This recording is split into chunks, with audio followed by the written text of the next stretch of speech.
नमस्कार, मेरा नाम विविधा है और मैं एक कहानीकार हूँ। कहानियाँ क्या होती हैं? बहुत पहले गुफाओं में जब हम रहा करते थे, तो हम अपनी कहानियों को गुफाओं की दीवारों पर बनाया करते थे।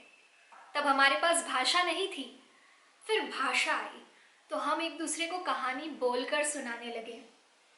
आप कल्पना कर सकते हैं, इंसानों के अलावा कोई और जीव है जो खाने को या अपनी सुरक्षा को छोड़ के किसी और वजह से एक दूसरे से बात करता हो? हम ही हैं जो बिना वजह के गप्पे मारते हैं, क्योंकि हम ही हैं, इंसान ही है एक ऐसी प्रजाति जो कहानियां सुनाती है। यही तो हमें अलग बनाता है। गुफाओं के बाद, भाषा के बाद, लिखने के बाद फिर आया रेडियो, फिर आया न्यूज़पेपर, फिर आई फिल्में। हम कहानियाँ सुनाते चले गए, सुनते चले गए, देखते चले गए, दिखाते चले गए। कहानियों के बिना हमारा जीवन कभी रहा नहीं है। कहानियाँ हमारे जीवन की वो खिड़की है जिससे हम दुनिया को देखते हैं। अगर आपने कुछ कहानियाँ सुनी हैं तो वो आपकी खिड़की है जिससे आपका नज़रिया बनता है जीवन का। मैंने कुछ कहानियाँ सुनी है, वो मेरी खिड़की है दुनिया देखने के लिए।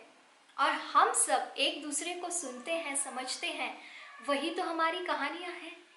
कहानियों में कल्पना होती है। जब हम कल्पना करते हैं तभी तो हम एक दूसरे का दर्द बांट पाते हैं, खुशियाँ बांट पाते हैं। कहानियाँ बड़ी ही महत्वपूर्ण है और उन्हें कभी सुनना और सुनाना बंद नहीं करना चाहिए, कभी गप्पे मारना बंद नहीं करना चाहिए। तो इन्हीं गप्पों के साथ, इन्हीं कहानियों के साथ मैं आपको एक बढ़िया सी कथा सुनाती हूँ। ये कहानी है दुर्वासा ऋषि की। मुझे यकीन है आप दुर्वासा ऋषि को जानते होंगे। एक गुस्सैल से ऋषि थे जो गुस्से में आके सबको श्राप दे दिया करते थे और फिर अगले ही पल उन्हें एहसास होता था कि ओ ये तो बड़ा ही कठिन श्राप हो गया, उसका कुछ हल निकाल कर फिर देते थे। दुष्यंत और शकुंतला की कहानी में तो बड़ा महत्वपूर्ण किरदार है दुर्वासा ऋषि का।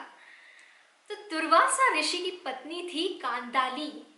कांदाली ने एक दिन दुर्वासा ऋषि को कहा कि ओ ऋषि, सब आपसे इतना डरते हैं, आप सबको गुस्से में इतने बड़े बड़े श्राप दे देते हैं, और यहाँ मैं आपके साथ इतने सालों से रही हूँ, आपको नहीं लगता आपको मुझे एक वरदान देना चाहिए इसके लिए, उपहार स्वरूप? दुर्वासा ऋषि को सुन के थोड़ा सा उदास हुए वो थोड़े से। फिर उन्होंने कहा ठीक है, आप मुझसे एक वरदान मांग सकती हैं, लेकिन सिर्फ एक, और वो एक वरदान में आप याद रखिए, आपको जो बोलना हो एक ही बार में बोल दीजिएगा। कांदाली ने सोचा, बड़ी समझदार थी वो।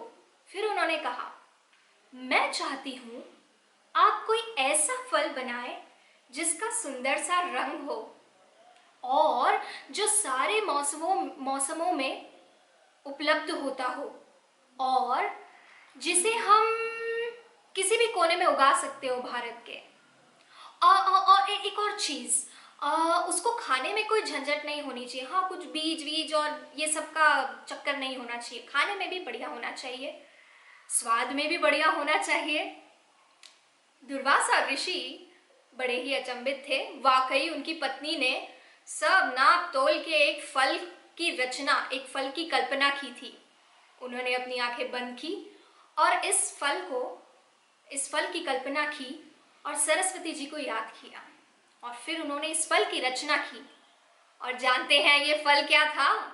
ये फल वो था जिसे खा के हम हमेशा खुश हो जाते हैं, जिसे खाने में कोई झंझट नहीं होती है, जो भरमार में उगता है, सारे मौसमों में उपलब्ध होता है, और जिसे हम भारत के किसी भी कोने में उगा सकते हैं, जिसे हम पूजा में भी चढ़ा सकते हैं, जो कच्चा हो तो भी काम का, पक्का हो तो भी काम का। वो फल है केला। कांदाली बड़ी खुश हुई और खुशी से उन्होंने इस फल को नाम दिया कांदाली। आज हम इसे केले के नाम से जानते हैं, लेकिन इसके पीछे कहानी है कांदाली और दुर्वासा की। तो उम्मीद है आपको ये कहानी पसंद आई होगी। आपने हो सकता है सुनी भी हो। आप और सुनाइए अपने आसपास के लोगों को, अपने मित्रों को, और भी कहानियां हम आपको सुनाते रहेंगे। धन्यवाद।